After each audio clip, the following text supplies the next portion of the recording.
O cenário internacional porque o Eurasia Group estima que há 80% de probabilidade dos Estados Unidos realizarem ataques contra instalações militares no território iraniano. É uma taxa bem alta e o Eliseu Caetano vai explicar, então, o motivo dessa pesquisa. Eliseu, conta pra gente, então, tudo indica que os Estados Unidos vão lançar essa ofensiva contra o Irã mais dia ou menos dia, né? Infelizmente, viu, Márcia? Olha, inclusive na entrada anterior, eu não falei com você direito, né? Que alegria ter você de volta aqui, viu? Espero que a saúde esteja restabelecida depois dessa gripe pesada e que você fique mais dias seguidos com a gente aqui todas as tardes na programação da Jovem Pan. Muito boa tarde novamente para você, para o Bruno e para todos que acompanham a programação. Olha, Donald Trump, como bem disse Denise Campos de Toledo, não dá um dia de paz para o ser humano, não é nem mais para os jornalistas, viu?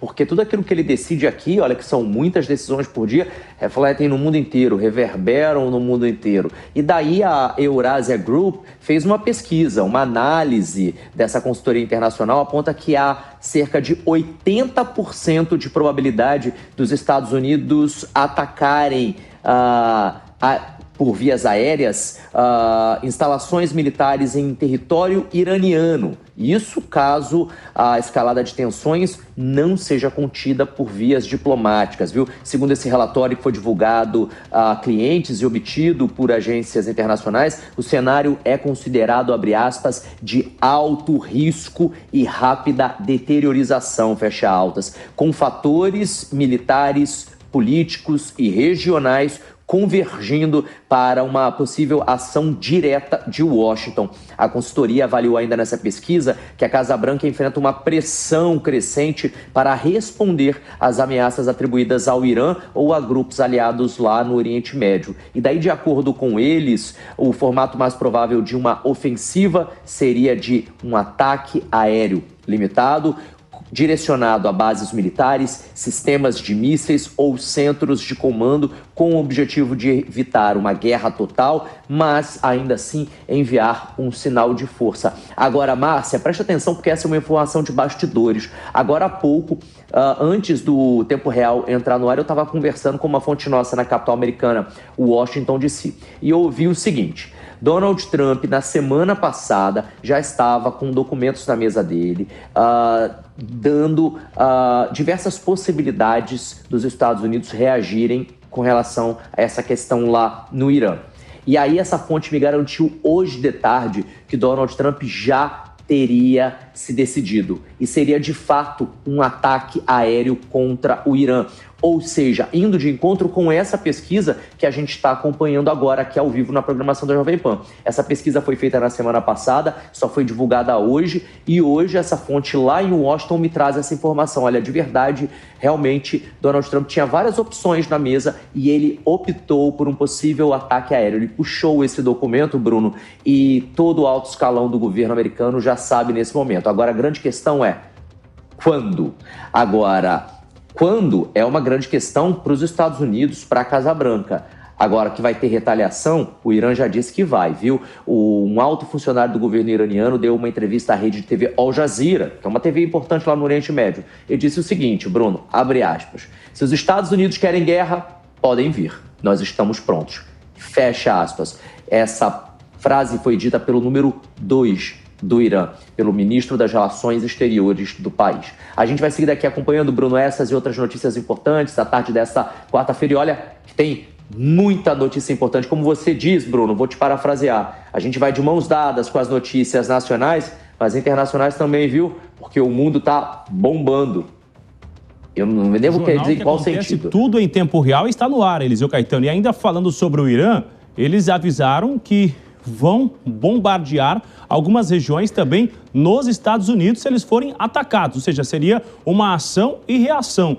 E as manifestações ainda continuam, inclusive tem aquela execução do rapaz hoje, né? Exatamente, vou pontuar sobre esse possível contra-ataque iraniano. Eles disseram que podem fazer bombardeios, realizar bombardeios aqui nos Estados Unidos, mas também em bases militares americanas em outros países do mundo. E aí, lá no Oriente Médio, existem várias bases militares dos Estados Unidos, certo? Quase todas estão sendo evacuadas neste momento ao vivo em tempo real. Enquanto a gente está falando lá no Oriente Médio, diversas bases, como por exemplo do Catar, estão sendo parcialmente ou completamente esvaziadas por possibilidades de riscos reais, né, de um ataque iraniano aéreo, algo que já aconteceu num passado nem tão recente assim. Então, o alerta está feito. Bom, com relação às manifestações, sim, Bruno, seguem acontecendo, o povo iraniano segue nas ruas, há uma estimativa, infelizmente, de pelo menos 12 mil mortos ao longo das últimas 3 semanas, 12 mil civis. A gente está falando de mulheres, crianças, idosos, adolescentes, majoritariamente estudantes, que estão insatisfeitos com o regime do Ayatollah Ali Khamenei, querem derrubar Ali Khamenei desse regime que já perdura aí por décadas. As manifestações acontecem ainda em diversas cidades de diversos estados do Irã e as informações ainda estão um pouco desencontradas pelo mesmo motivo de ontem. A internet está indo e vindo, a energia também.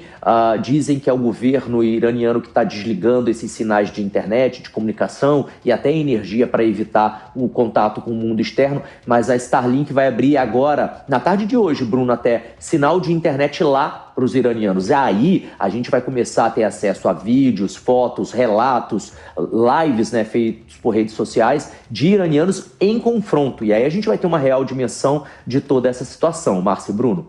Obrigada, Eliseu Caetano, pelas informações. Muito triste o que está acontecendo lá, né? E vamos chamar os nossos analistas do dia.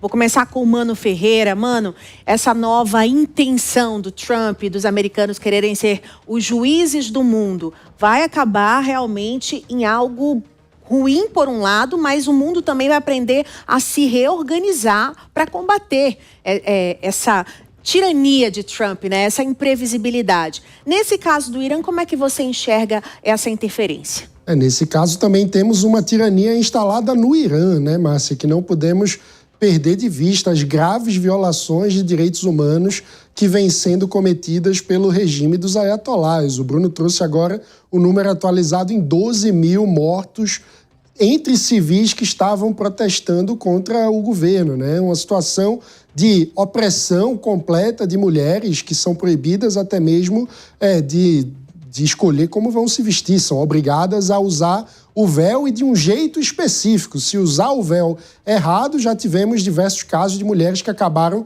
sendo mortas. Então, de um ponto de vista do regime no Irã, a gente está falando de um regime ditatorial que, bom, hoje vai executar em praça pública um manifestante de apenas 26 anos pelo simples fato dele ter expressado o seu descontentamento com o regime. E essa execução deve ocorrer com enforcamento. Parece um filme de terror ou um filme de época medieval ali da Inquisição, mas estamos falando, infelizmente, de uma notícia nos dias de hoje. Como lidar com um regime como esse? Isso é muito difícil. Certamente não é produzindo muito mais instabilidade, como a gente vem assistindo ao redor do mundo com as ações que vêm sendo lideradas por Donald Trump sem ter um mínimo de respeito ao direito internacional, com as ameaças, por exemplo, que ele tem feito à Groenlândia, que é um território que é administrado pela Dinamarca, um país aliado, inclusive membro da OTAN, a principal